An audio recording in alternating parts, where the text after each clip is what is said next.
तो 10,000 वर्ल्ड के पिछले एपिसोड में हमने देखा कि बाईहोंग अपनी पावर का यूज करते हुए किसी चीज को ढूंढने लगती है और अब हमें दिखाया जाता है कि बाईहोंग का एक स्पिरिचुअल क्लोन टियानवू डीमन कॉन्टिनेंट के ऊपर खड़ा होता है। अब बाईहोंग के उस स्पिरिचुअल क्लोन को देखते ही सभी डीमन एल्डर्स और डीमन किंग खुद बाईहोंग को देखने के लिए एक जगह पर जमा होते हैं। वहीं पर बाईहोंग की पावर को देखकर सभी डीमन एल्डर्स काफी ज्यादा डर चुके होते हैं और बोल रहे होते हैं कि डीमन लॉर्ड अब हमें यहाँ पर क्या करना चाहिए।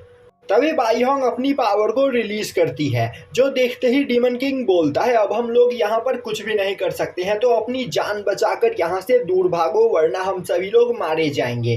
तभी बाईहोंग एक स्पिरिचुअल हैंड का यूज करते हुए उस डीमन कॉन्टिनेंट के ऊपर अटैक करती है। अब बाईहोंग के अटैक से वहां पर इतना बड़ा ब्लास्ट होता है कि चारों ओर मौजूद सभी डीमंस मारे जाते हैं और कुछ सेकंड्स के अंदर ही बाईहोंग के उस अटैक की वजह से सभी डीमन एल्डर्स और डीमन किंग भी मारे जाते हैं और अब उस डीमन कॉन्टिनेंट के आधे से ज्यादा हिस्सा बर्बाद हो चुका होता है। तभी उस जगह पर कई सारे लोग आते हैं और वह सभी लोग बाईहोंग के चारों ओर खड़े हो जाते हैं, जिन्हें देखते ही बाईहोंग बोलती है यहाँ पर 10,000 से ज्यादा स्मॉल वर्ल्ड है और हमने तुम सभी लोगों को इन वर्ल्ड्स को प्रोटेक्ट करने के लिए रख रखा है। और टियानवू डीमन कॉन्टिनेंट के डीमंस बाकी सभी स्मॉल वर्ल्ड्स पर अटैक कर रहे थे और यह सब जानते हुए भी तुम लोगों ने इस बात को इग्नोर किया, इसीलिए मुझे खुद यहाँ पर आकर इस कॉन्टिनेंट को डिस्ट्रॉय करना पड़ा। तो अगर अगली बार तुम लोगों से ऐसी गलती हुई तो तुम्हें पता है कि तुम्हारे साथ क्या होगा।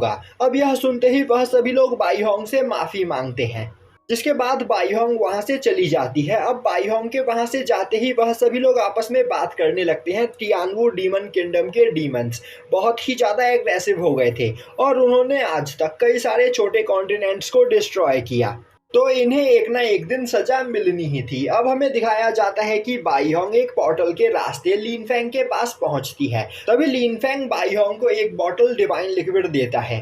अब बाईहोंग उस डिवाइन लिक्विड को पी लेती है और बोलती है कि मैंने डीमन कॉन्टिनेंट को डिस्ट्रॉय कर दिया, जिस वजह से वहां पर मौजूद सभी पावरफुल डीमंस मारे जा चुके हैं और अब उस डीमन कॉन्टिनेंट के ऊपर बस कुछ छोटे मोटे डीमंस बचे हुए हैं, जिनकी पावर रिकवर होने में कम से कम 10 साल का टाइम लगेगा।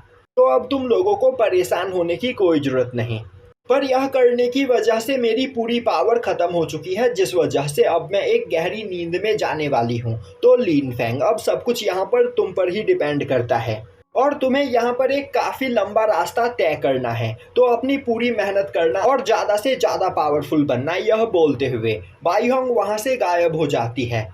अब लिनफेंग एक पोर्टल खोलकर वापस से गुसेन कॉन्टिनेंट पर आता है, जहां पर क्वेन यिंग उस ओल्ड मैन के साथ उसका इंतजार कर रही होती है और अब वह लिनफेंग को देखते ही उसके पास जाते हुए बोलती है आखिर वह गॉडेस कहाँ गई।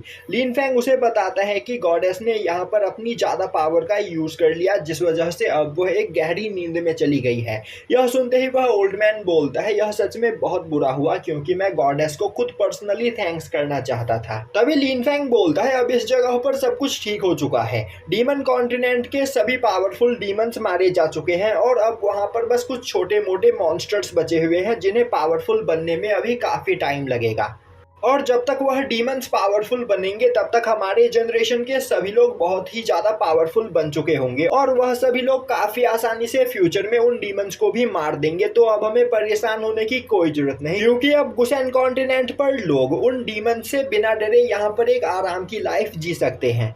तभी वह ईगल वहां पर आते हुए बोलता है तो क्या तुम सच बोल रहे हो, क्या वह सभी डीमंस मारे जा चुके हैं। उसी वक्त साउटियान बाहर आते हुए बोलता है बेवकूफ पक्षी, तुम्हें क्या लग रहा है हम झूठ बोल रहे हैं, और आइंदा मेरे और मेरे मास्टर के सामने ज्यादा उछलने की कोशिश मत करना, वरना हम दोनों तुम्हें फ्राई करके खा जाएंगे। यह सुनकर वह ईगल चुप हो जाता है। अब लिनफेंग बोलता है यहाँ पर सभी डीमंस मारे जा चुके हैं, पर कुछ डीमंस अभी भी बॉर्डर्स को पार करके गुसेन कॉन्टिनेंट में आ सकते हैं, इसीलिए मैं उन सभी बॉर्डर्स को रिपेयर करने के लिए जा रहा हूँ, जिससे गुसेन कॉन्टिनेंट पर रहने वाले नॉर्मल लोगों को वह डीमंस परेशान न करे। यह सुनते ही वह ओल्ड मैन क्वेन यिंग से बोलता है क्वेन यिंग तुम जाओ और लिनफेंग को थोड़ा आगे तक छोड़ कर आओ। यह सुनते ही क्वेन यिंग उस ईगल के ऊपर बैठ जाती है।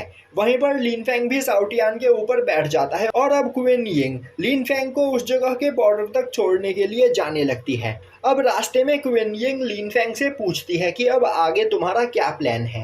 लिन फेंग बोलता है अब मैं यहाँ से सीधा स्पिरिचुअल डोमेन में जाने वाला हूँ क्योंकि मेरे पास मौजूद इंफॉर्मेशन के हिसाब से मेरे फादर वहीं पर है और तो और स्पिरिचुअल डोमेन में मुझे एक पुराने दोस्त से भी मिलना है, साथ ही साथ मेरे एक पुराने दुश्मन से मुझे वहाँ पर बदला भी लेना है।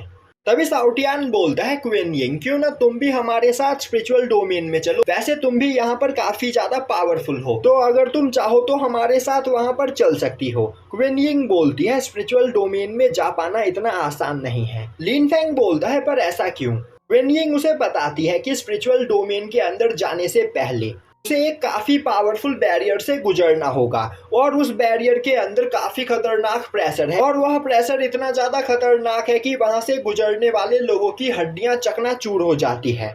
लिन फेंग बोलता है पर स्पिरिचुअल डोमेन से लोग हमारे रैलम में कैसे आ पाते हैं। क्विन यिंग उसे बताती है कि स्पिरिचुअल डोमेन से जो भी पर्सन हमारे रैलम में आता है उसकी कल्टीवेशन काफी ज्यादा कम होती है, जिस वजह से वह ग्रेविटी बैरियर उस पर्सन के ऊपर उतना ज्यादा प्रेशर नहीं डालता है क्योंकि उस बैरियर के अंदर जितना पावरफुल इंसान होता है उसके ऊपर उतनी ही ज्यादा मात्रा में प्रेशर डाला जाता है और तो और लिन फेंग तुम्हारे पास यहाँ पर कई सारे गॉड लेवल वेपन्स हैं, जिस वजह से तुम्हारी बॉडी के ऊपर और भी ज्यादा प्रेशर पड़ने के चांसेस बढ़ जाते हैं।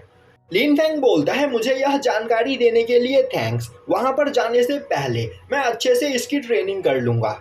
क्विन यिंग बोलती है तो अपना ख्याल रखना और अब लिन फेंग साउटियान के साथ काफी तेजी से वहां से चला जाता है।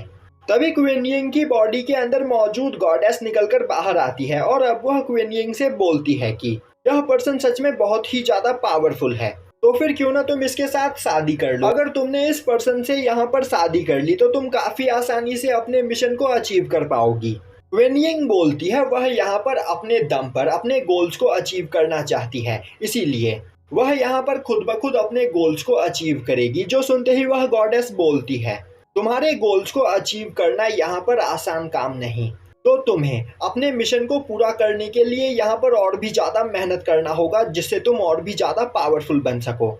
यह बोलते हुए वह वापस से क्विन यिंग की बॉडी के अंदर चली जाती है। अब हमें लिन फेंग और साउटियान को दिखाया जाता है जो कि काफी तेजी से उड़ते हुए एक ओर जा रहे होते हैं। तभी साउटियान अपनी स्पीड को स्लो करते हुए बोलता है मास्टर आखिर अब हम दोनों कहाँ जा रहे हैं। लिन फेंग बोलता है पहले मुझे यहाँ से सीधा वुशन सिटी में लेकर चलो, मुझे वहां पर सभी लोगों को बताना है कि डीमंस डिस्ट्रॉय हो चुके हैं, साथ ही साथ मुझे वहां पर एक बैरियर भी सेट करना है जिससे छोटे मोटे डीमंस बॉर्डर को पार करके गुसन कॉन्टिनेंट में ना आ सके। जिसके बाद हम लिन फैमिली में मेरे ग्रैंडफादर से मिलने के लिए जाएंगे और कुछ टाइम तक वहीं पर रहेंगे क्योंकि वहां पर मुझे कुछ स्पेशल टाइप के वेपन्स बनाने हैं। अब यह सुनते ही साउटियान काफी ज्यादा खुश हो जाता है और बोलता है मास्टर मुझे भी यहाँ पर कई सारे वेपन्स चाहिए तो प्लीज आप मेरे लिए भी एक आध वेपन बनाइएगा। लिन फेंग हंसते हुए बोलता है मैं तुम्हारे लिए भी वेपन्स बना दूंगा तो फिर जल्दी चलो। अब हमें 6 महीनों के बाद अपर रैलम का एक मैंसन दिखाया जाता है जहां पर एक जगह बैठी क्वीन क्यू म्यूजिक प्ले कर रही होती है और अब वह अपनी पावर को बढ़ाते हुए कई सारे खतरनाक म्यूजिकल अटैक करती है। तभी 2 छोटी लड़कियां भागते हुए क्वीन क्यू के पास आती है और बोलने लगती है मदर आप सच में बहुत ही ज्यादा ऑसम और पावरफुल हो। तभी क्वीन क्यू बोलती है अगर तुम दोनों ने इसी तरह के म्यूजिकल वेव अटैक्स को मास्टर कर लिया तो तुम भी काफी जल्दी पावरफुल बन सकती हो। यह सुनते ही वह दोनों लड़कियां क्वीन क्यू को बताती है कि कल रात ही उन्होंने इस टेक्निक को मास्टर कर लिया। जो सुनकर क्वीन क्यू काफी ज्यादा खुश होती है और उन दोनों की तारीफ करती है। अब हमें मैंगटियान क्वी नाम के एक छोटे बच्चे को दिखाया जाता है जो कि एक मैजिकल बीस्ट के ऊपर बैठकर काफी तेजी से भाग रहा होता है। वहीं पर एक लेडी काफी तेजी से उसका पीछा कर रही होती है और चिल्लाते हुए बोल रही होती है मैंगटियान तुम्हें क्या लग रहा है तुम मुझसे बचकर भाग सकते हो। तभी मैंगटियान पीछे मुड़कर उस लेडी को चिढ़ाने लगता है। जो देखते ही वह लेडी गुस्से में मैंगटियान पर अटैक करती है पर मैंगटियान उसके सभी अटैक्स को डॉज कर लेता है और उसे वहां पर चिढ़ाने लगता है। यह देखकर उस लेडी को और भी ज्यादा गुस्सा आता है और अब वह लेडी अपने फ्लेम स्वॉर्ड टेक्निक का यूज करते हुए मैंगटियान के ऊपर अटैक करती है।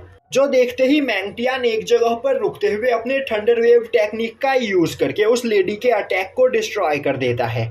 यह देखते ही उस लेडी के पीछे खड़ा उसका बच्चा डर जाता है। जो देखते ही वह लेडी बोलती है तुम्हें डरने की कोई जरूरत नहीं, मैंगटियान को मैं यहाँ पर जरूर पनिश करूंगी। तभी मैंगटियान भागते भागते क्वीन क्यू के पास पहुंच जाता है और बोलता है मदर मैं वापस आ गया। तभी क्वीन क्यू उसे डांटते हुए बोलती है मैंगटियान तुम यहाँ पर दोबारा से लोगों को परेशान कर रहे हो। मैंगटियान हंसते हुए बोलता है नहीं मदर आपको जरूर यहाँ पर कोई गलतफहमी हुई है। तभी वह लेडी भी उस जगह पर पहुंच जाती है और अब वह गुस्से में चिल्लाते हुए बोलती है क्वीन क्यू यह देखो तुम्हारे बेटे ने यहाँ पर मेरे बेटे की क्या हालत की है। और अब क्वीन क्यू देखती है तो उस लेडी के बेटे का चेहरा वहां पर बुरी तरीके से सूजा हुआ होता है।